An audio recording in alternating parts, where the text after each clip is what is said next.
पहला है भारत में प्रथम वन नीति कब अपनाई गई? तो 1894 में अपनाई गई थी। ठीक, अब इनका जो इनके बारे में कुछ जान लेते हैं। दिया है आंसर कोष्टक में।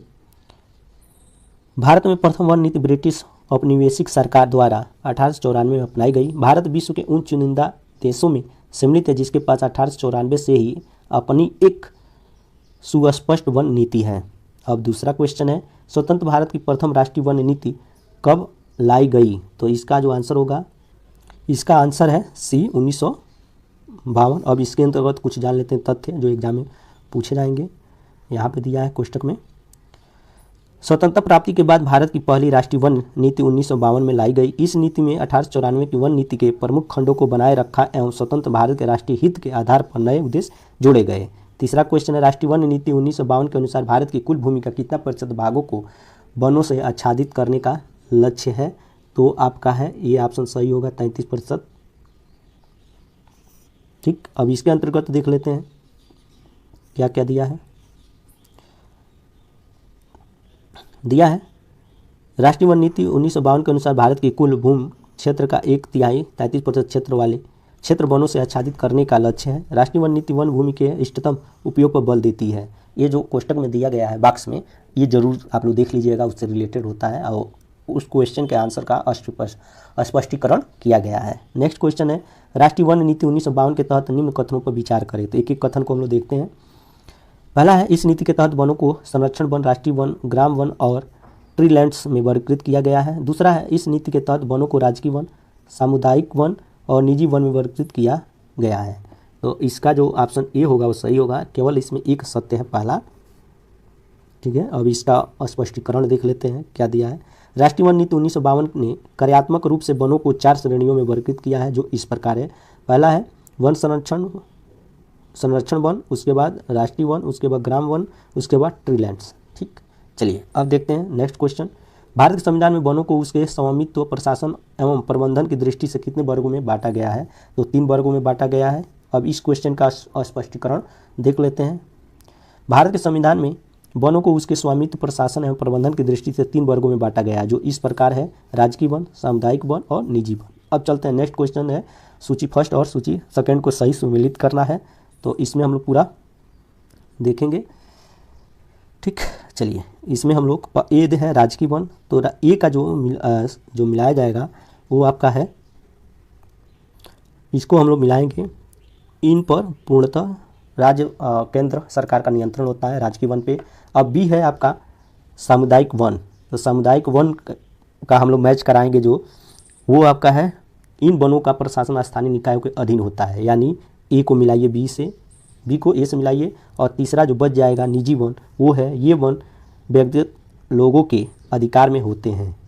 ठीक है, तो इसका हम लोग मिलाएंगे तीसरे से। तो इस तरह से हम लोग देख रहे हैं 2, 1 और 3 जो होगा वही सही होगा। ऑप्शन देखते हैं 2, 1, 3, यानी बी वाला जो ऑप्शन होगा वो सही होगा। नेक्स्ट है क्वेश्चन, यहाँ आप देखिए वही दिया है, स्पष्टीकरण दिया है इसमें। राजकीय वन का दिया है, इन पर पूर्णतः राज्य केंद्र सरकार का नियंत्रण होता है। सामुदायिक वन में इन वर्गों का प्रशासन स्थानीय निकायों के अधीन होता है। निजी वन में ये वन व्यक्तिगत लोगों के अधिकार में होते हैं। ठीक है, आगे है क्वेश्चन, भारत के संविधान में वनों को स्वामित्व, प्रशासन एवं प्रबंधन की दृष्टि से वर्गीकरण में निम्नलिखित में से कौन सम्मिलित नहीं है? तो जो सम्मिलित नहीं है उनको यहाँ पे बताना है, तो वह है संरक्षित वन। अब इस क्वेश्चन का स्पष्टीकरण देख लेते हैं। संविधान में वनों को राजकीय वन, सामुदायिक वन एवं संरक्षण वनों के रूप में वर्गीकृत किया गया है। वहीं ब्रिटिश शासनकाल में भारत के वनों को सुरक्षित वन, संरक्षित वन तथा अवर्गीकृत वन के रूप में बांटा गया था। तो इसका जो ऑप्शन जो हम लोग डी देखे हैं अलग है। नेक्स्ट क्वेश्चन है, राष्ट्रीय वन नीति 1952 के तहत वनों के कार्यात्मक वर्गीकरण में निम्नलिखित में से कौन सम्मिलित नहीं है? तो वो आपका निजी वन है, डी ऑप्शन इसका सही होगा। अब देखते हैं इसका स्पष्टीकरण क्या है। तो राष्ट्रीय वन नीति 1952 के तहत वनों के कार्यात्मक वर्गीकरण में संरक्षण वन, राष्ट्रीय वन, ग्राम वन एवं ट्रीलैंड सम्मिलित है, जबकि निजी वन इस वर्गीकरण में सम्मिलित नहीं है। नेक्स्ट क्वेश्चन है, राष्ट्रीय वन नीति 1952 के उद्देश्यों में शामिल नहीं है। ठीक, तो इसमें हम लोग देखेंगे जो ए वाला ऑप्शन होगा वही सही होगा, यानी राष्ट्रीय वन नीति 1952 के उद्देश्यों में ये शामिल नहीं है। कौन शामिल नहीं है? तो वो जनजातियों के द्वारा की जाने वाली झूमी कृषि को प्रतिबंधित करना। ठीक है, और सब इस राष्ट्रीय वन नीति 1952 के उद्देश्यों में शामिल है, जो बी, सी और डी वाले हैं। तो चलिए देखते हैं इसका जो ऑप्शन सही होगा ये होगा। अब इस क्वेश्चन का स्पष्टीकरण देखते हैं। इसमें है, राष्ट्रीय वन नीति 1952 के प्रमुख उद्देश्यों के तहत जनजातियों को समझा बुझाकर उन्हें मुख्य धारा में लाकर धीरे धीरे झूमी कृषि से अलग किया जाएगा, न कि झूमी कृषि को पूर्णतः प्रतिबंधित किया जाएगा। अतः कथन ए गलत है। साथ ही वन संसाधनों के प्रबंधन हेतु पर्याप्त सुविधाएं प्रदान करना एवं वनों में पशुचारण को नियंत्रित करना भी इस नीति के प्रमुख उद्देश्य हैं। ठीक, नेक्स्ट क्वेश्चन है, राष्ट्रीय वन नीति 1952 के तहत पर्वतीय भागों में कितने प्रतिशत भौगोलिक क्षेत्र पर वनों का विस्तार आवश्यक माना गया है? तो ये जो माना गया है इसका आंसर हम लोग देखेंगे 60% है, डी ऑप्शन। अब इसका स्पष्टीकरण देखेंगे। स्पष्टीकरण है, राष्ट्रीय वन नीति 1952 के तहत पर्वतीय भागों में 60% भौगोलिक क्षेत्र पर वनों का विस्तार आवश्यक माना गया है, जिससे पारिस्थितिक संतुलन को कायम रखकर पर्यावरण स्थिरता को बनाए रखा जा सके। अब नेक्स्ट क्वेश्चन है, राष्ट्रीय वन नीति 1952 के तहत मैदानी भागों के कुल भौगोलिक क्षेत्र के कितने प्रतिशत क्षेत्र को वनों से आच्छादित करने का लक्ष्य है? तो 20% है। अब इस क्वेश्चन का स्पष्टीकरण देख लेते हैं। राष्ट्रीय वन नीति 1952 के तहत मैदानी भागों के कुल भौगोलिक क्षेत्र का 20% भाग को वनों से आच्छादित करने का लक्ष्य है। साथ ही इसमें नदियों के किनारे एवं कृषि के अनुपयुक्त भूमि पर वृक्षारोपण का सुझाव दिया गया है। नेक्स्ट क्वेश्चन है, निम्नलिखित कथनों में कौन सा राष्ट्रीय वन नीति के प्रमुख उद्देश्यों में सम्मिलित नहीं है? तो इसमें हम लोग जो देखेंगे डी वाला वही नहीं है, यानी पारिस्थितिकी संतुलन पर ध्यान न दिया जाए। इसको छोड़ के जितने भी हैं ए, बी, सी वाले वो इनके प्रमुख उद्देश्यों में सम्मिलित हैं। तो देखते हैं इस क्वेश्चन का स्पष्टीकरण क्या है। राष्ट्रीय वन नीति में मानव निर्मित वनों के क्षेत्र में वृद्धि, औद्योगिक उपयोग हेतु वाणिज्यिक लकड़ी की उपलब्धता में सुधार तथा वानिकी में शोध कार्य को प्रोत्साहन जैसे महत्वपूर्ण उद्देश्यों को सम्मिलित किया गया है, ताकि पारिस्थितिकी संतुलन को बनाए रखा जा सके। ठीक है, अब नेक्स्ट क्वेश्चन है, निम्नलिखित में से कौन सी राष्ट्रीय वन नीति नहीं है? तो ये आपका जो डी है, राष्ट्रीय वन नीति 1892, वही गलत होगा इसमें। और ए, बी, सी जो है राष्ट्रीय वन नीति 1952, राष्ट्रीय वन नीति 1894, राष्ट्रीय वन नीति 1988, ये सही है। अब इस क्वेश्चन का स्पष्टीकरण देख लेते हैं। भारत विश्व के उन चुनिंदा देशों में से एक है जिसके पास 1892 से ही राष्ट्रीय वन नीति है। उपयुक्त विकल्पों में राष्ट्रीय वन नीति 1892 में नहीं है, से सभी विकल्प सही है। तो जो उसको छोड़ के डी को छोड़ के 3 थे वो इसके सही होंगे आंसर। नेक्स्ट क्वेश्चन, राष्ट्रीय वन नीति 1988 के अंतर्गत निम्नलिखित में से किस उद्देश्य को सम्मिलित नहीं किया गया है? तो इसमें जो डी है वही सही हो जाएगा, मतलब सम्मिलित नहीं किया गया है, वनों उन्मूलन पर ध्यान नहीं। अब देखते हैं इस क्वेश्चन का स्पष्टीकरण, क्योंकि यहाँ पे ऑप्शन पढ़ना ठीक नहीं है, ज़्यादा समय लगेगा, तो इससे बढ़िया है कि स्पष्टीकरण को ही हम लोग पढ़ लेते हैं। राष्ट्रीय वन नीति 1988 के अंतर्गत प्राकृतिक पर्यावरण का बचाव, पर्यावरण की देखरेख तथा सामाजिक वानिकी के तहत ग्राम सभा की जमीन पर पेड़ लगाना एवं वनों उन्मूलन पर रोकथाम जैसे प्रमुख उद्देश्यों को सम्मिलित किया गया है।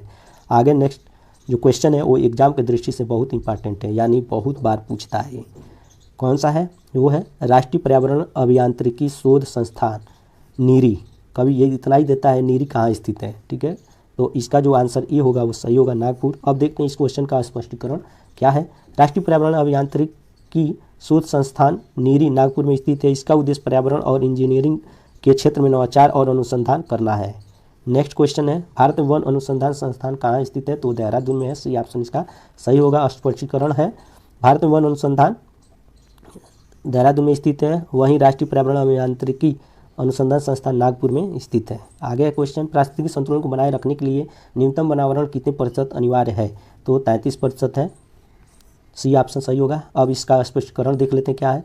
पारिस्थितिक संतुलन को बनाए रखने के लिए न्यूनतम वनावरण 33% अनिवार्य है, जो राष्ट्रीय वन नीति का महत्वपूर्ण लक्ष्य है। वहीं पर्वतीय क्षेत्र में न्यूनतम वनावरण का लक्ष्य जो है 75% रखा गया है। नेक्स्ट क्वेश्चन है, राष्ट्रीय वन नीति 1988 के तहत निम्नलिखित में से कौन सा सही नहीं है? तो इसका जो डी ऑप्शन होगा वो सही होगा, यानी शोध और प्रबंधन पर ध्यान नहीं देना चाहिए, यही नहीं होगा। शेष जो है वो सही है। तो सीधे चलते हैं, इसका स्पष्टीकरण को पढ़ लेते हैं। राष्ट्रीय वन नीति 1988 के तहत वनाग्नि एवं अतिचारण प्रबंधन एवं वनों के विस्तार तथा शोध एवं प्रबंधन को बढ़ावा देकर वनों की उत्पादकता को बढ़ाने पर जोर दिया गया है। ठीक, तो इस तरह से पहला चैप्टर को हम लोग पूरा कंप्लीट कर चुके हैं। आगे हम लोग दूसरे चैप्टर को कवर करेंगे। आशा करते हैं कि आपको ये पसंद आएगा तो लाइक शेयर और सब्सक्राइब जरूर कर लीजिएगा। ठीक, और मेहनत से पढ़ाई जरूर करें, क्योंकि कभी भी मौका एक ही बार मिलता है जीवन में सफलता पाने के लिए। ये मौका आपको मिला है, इसको हाथ से मत जाने दीजिए। ठीक, तो इसी के साथ जय हिंद।